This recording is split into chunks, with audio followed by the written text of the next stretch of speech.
Halo teman-teman, Assalamualaikum warahmatullahi wabarakatuh. Berjumpa lagi bersama saya, Sofiah Mahmudah. Di video kali ini, kita akan belajar mengenai materi IPA, yaitu komponen biotik dan abiotik. Oke teman-teman, apa kabar semuanya? Semoga kita semua selalu diberikan kesehatan oleh Allah Subhanahu wa Ta'ala, supaya kita dapat mengikuti pembelajaran kali ini dengan baik. Oke teman-teman, kita masuk ke pembahasan ya. Nah, teman-teman di sini ada yang tahu apa itu yang dimaksud dengan komponen biotik dan abiotik? Ya, betul. Komponen biotik adalah komponen yang ada di alam dan meliputi semua makhluk hidup, seperti hewan, tumbuhan, dan manusia. Nah, sekarang kita masuk ke dalam ciri-ciri biotik. Ciri-ciri biotik dibagi menjadi 4. 1. Tumbuh. 2. Bernafas. 3. Beradaptasi. 4. Berkembang biak. Selanjutnya, berdasarkan peranannya dalam ekosistem, komponen biotik terbagi menjadi 4.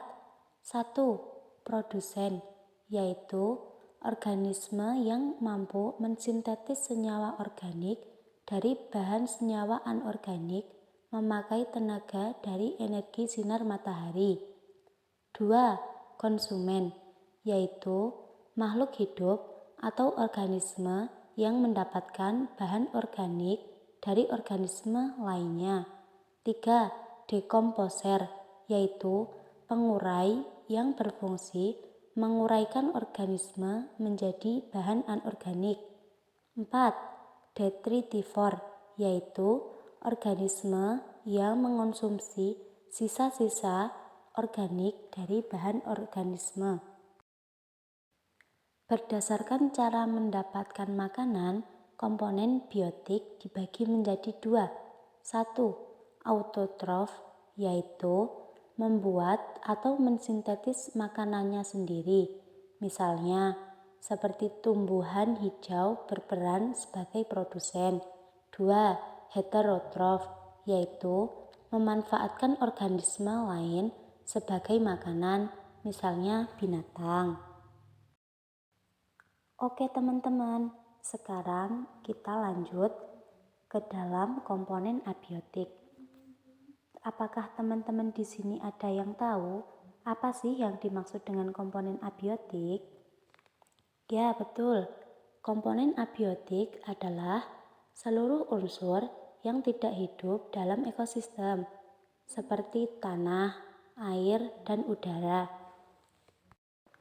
Nah, sekarang kita masuk ke dalam ciri-ciri abiotik. Ciri-ciri abiotik ini dibagi menjadi 5. 1. Tidak bernafas. 2. Tidak peka terhadap rangsang. 3. Tidak membutuhkan makanan atau nutrisi. 4. Tidak tumbuh dan berkembang. 5. Tidak berkembang biak atau bereproduksi. Interaksi antar komponen biotik dan abiotik. Interaksi biotik dan biotik digolongkan menjadi 5. 1. Netral, yaitu interaksi tidak saling ganggu dalam habitat yang sama. 2. Predasi, yaitu interaksi antara mangsa dan pemangsa. 3. Parasitisme, yaitu interaksi antar organisme yang berbeda spesies. Salah satu mengambil makanan dari inangnya hingga merugikan inangnya.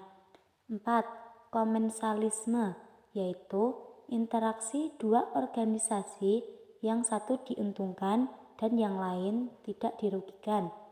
Dan yang terakhir 5.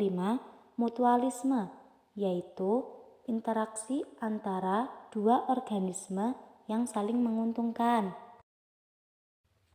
Interaksi biotik dan abiotik. Di dalam interaksi antara biotik dan abiotik ini, hubungan antara organisme dan lingkungannya bisa memicu terjadinya aliran energi, Juga terdapat struktur atau tingkat trofik, keanekaragaman biotik, dan siklus materi. Thanks for watching.